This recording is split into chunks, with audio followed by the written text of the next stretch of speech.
waan ka mahad celinayaa qof walba oo ka soo qayb galay si gaar ah dhalinyarada maartay faraha badan ka yimid hay'adaha kala duwan waxaan u maleynayaa agaasimaha taabtay agaasimo waxaan rabaa inaan wax yar iftiimiyo ku aadan wada shaqeynta hay'adaha wasaaradda arrimaha diinta iyo sheegeen awqaafta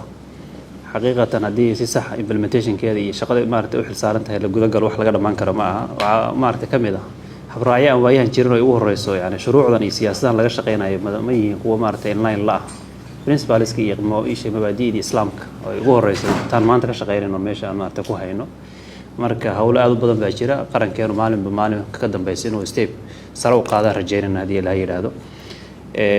siyaasadan waxay daaran tahay si guud inaan habraac yeelano qaran oo arrinkaas aan wax uga qaban karno waxaan kamid ahaa dadkii inta badan waddanka ku noolaa waad ka warhaysaan duruufihii iyo burburkii markuu dhacay kadib waxaa jiray kafaaladu way jirtay waxa ugu badan oo maartay agoon fara badan iyo dad fara badan ay ku soo badbaadeen bay kamid ahayd hay'ada maartay islaami ah oo maartay u badnaa carab in ay agoon ma jiri jireen lagu xareeyo caruurta maartay ilaa maartay dugsi sare ay ka baxaan ama jaamacadba xataa qaarkood fursad loo siin jiray ayaan xasuustaa meel walbana magaalada Muqdisho iyo gobolladaba way ku yaaleen ma jirin marka wax nidaam oo noo degsanaa ma jirin laakiin waxa uu la raacay si guud qolo walba hay'ad walba meesha ay ka tirsanayd ama ay ka dhisnayd shuruucdii ka jirtay oo maartay sheeg lagu apply gareeyay intii kale waana ku soo maartay sheeg aflaxnay xaqiiqatan islaamku ma ogola adoption la sameeyo laakiin waxa waaye tana inoo banaan in maartay sheegad adigu si caadi ah iyadoo maartay sheeg la ogol yahay kafaalo qaado qof maartay sheeg agoon ama qof maartay sheeg laakiin aan kugu abtirsanayno magacaagi aan qaadanin magacii aabaha maartay sheeg aan ku abtirsan karin kaliya nasab lagu abtirsan karo in maartay adu aad dhashay taasana maartay ka wanaagsan oo in badan oo kamid ah dadkii maartay qofkii ku soo koriyay wad ka jeceshahay qofka kale maartay sheeg aan waxba kugu tarin runtii siyaasadan waa federal level way waxaan rajeynaynaa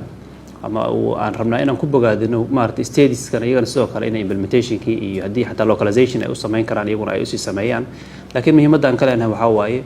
inaan leenahay wax inoo qoran oo nidaamsan implementationkii already waa jira meelo badan oo kamid horeyna waan ugu dhaqmaynay inay maartay wixii nidaamsan yihiin haddii marka ay jiraan gaabis iyo meelo maartay toosin u baahan maantaba dadkii maartay ugu helsanaa way fadhiyaan haddii fadhiyaan team qadar ka socda qadar charity aad bay u ogyihiin arrintaasna aqoon badan ay ugu leeyihiin aan remember inay talooyin fara badan ay hore u soo gudbiyeen intii hawshay socotay sababtoo relevancy-ga waxa laga yaabaa dhowr kun oo isha aqoon inay haddaba maartay xilligan ay bixiyaan kafaaladooda ay sheegayaan sanadla oo la falgalaan oo ka shaqeeyaan marka way yaqaanaan wax practical way yaqaanaan wax ma soconaya gudaha ma ka fulaya mise ma ka fulayo waxaa kaloo intaa ka sii daran oo wayaha nagu soo batay ilmahan la tuuro isha banaanada la soo dhigo oo yani iska imtixaana good example qof aan aqaana wuxuu iga sheekeeyay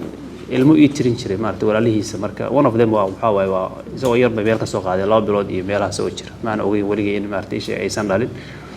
marka maalin dhaweyd ba marka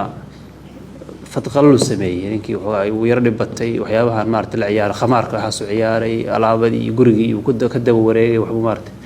at the end of the day qofka moogtahay dhiigaaga ama ninkii waa la tuuray banaanka loo tuuray guriga laga cayday ma soo gali kartid baa la guriga markaas markii dambe daba galan ku maxaa dhacay maxaa sar u gasheeno markii dambe alkoor waan soo qarsanay ma uusan ahayn nin baalkii ma ahayn marka magaciina wuxuu wataa cidda oo isaga waxa lagu yiri magaca waxa waa in hebel waa sharciyan maxaa ka banaan maxaa ma loo golyahay qofkan ma aadan dhalin meel cilad ka soo qaaday waa sax waad u gargaartay qalbigii madaxiisa maxay ilaalinaysa maskaxdiisa maybe waa soo korisay ilaa maartay waxbarasho uu ka soo baxo haddana magacaaga waa siiso aabbaarta adaa aabbe isaga dhigay ma banaanta inaad isaga dhigto aabbe haddii si aad isaga dhigi lahayn maskaxdiisa say noqon lahayd isaga lafkiisa ma laga yaabaa inuu xanuuno qaadi lahaa oo maartay jirran ma laha haddii aan magac la siin lahayn haddaan la siinin maxaa lagu sameyn karaa qofkaas ilaa iskuulle iyo system iyo nidaam adduunyada loo guuray sidii hore ma aha maxamed oo wax lagu daragarin la garanin hooyadiina la garanin xagee loo wadaya meel loo wada ma jirta wasaaradda diinta oo qoftan ka rabno waxyaabaha saas oo kale inay cilmi iyo aragti ka keento oo maartay jihayso ummadda maartay sheey ku jihayso sababtoo waxay gelayaan maartay sheey wax u baahan waa ifto meelaha qaar ifta in macluumaad ay ka iftoodo ayaa laga maarmaynin wax hore aan u arki jirnay maaha xilliyadii hore oo maartay sheegeen asxaabtii iyo maartay sheeg nabigu ay jireen ama uu noolaa sallallahu alayhi wasallam marka waan bogaadinayaa dhammaan ka soo qaybgalayaasha insha Allah siyaasadda maantana validation waaye waa meesha ugu dambeysay stepka dambe ka xiga wuxuu noqon doonaa inuu wasiirku saxiixo oo maartay implementationkeedii aan guda galno si gaarana dhammaan hay'adaha ama wasaaradaha kala duwan oo qaybta ka ah waxaan ka rajaynaynaa inaan maartay wada fulino waxaan qolobo dhinac bay ka leedahay ma aha inaan maartay wasaaradda qoysku kaligeed ay fulinayso arrimaha gudaha dhinac kale waxa kale ay sheegeen teamkii cadaaladda waxa kale teamkii maartay ay sheegeen kale ay sheegeen hay'adaha kala duwan ay la shaqeynay marka qolo walba maartay ay sheegeen siyaasadii ka soo baxda dawladda waa hal siyaasad taas maartay ay sheeg wada dhaqan gal u ah kulligood maartay ay sheeg la fulin doona hadii la yiraahdo hay'adaha kale saaxiibada aan nahay oo local ama international NGOs ka hadda maanta jooga iyo UN kaba iyadana waan ka mahadcelinayaa kalsan for time being maxaan maranayaa cadaan lagu matalaya French marka idinkana inaad maartay dhaqan galkeeda iyo sidii maartay aad u gaarsiin lahaydeen civil society activists la shaqeeya ayaan idinka rajaynaynaa hadii la yiraahdo aad baa u mahadsantihiin markii faafinta rasmiga aan gelinayna waa idin la wadaagi doonaa. Assalaamu calaykum waraxmatullaahi wabarakaatuh.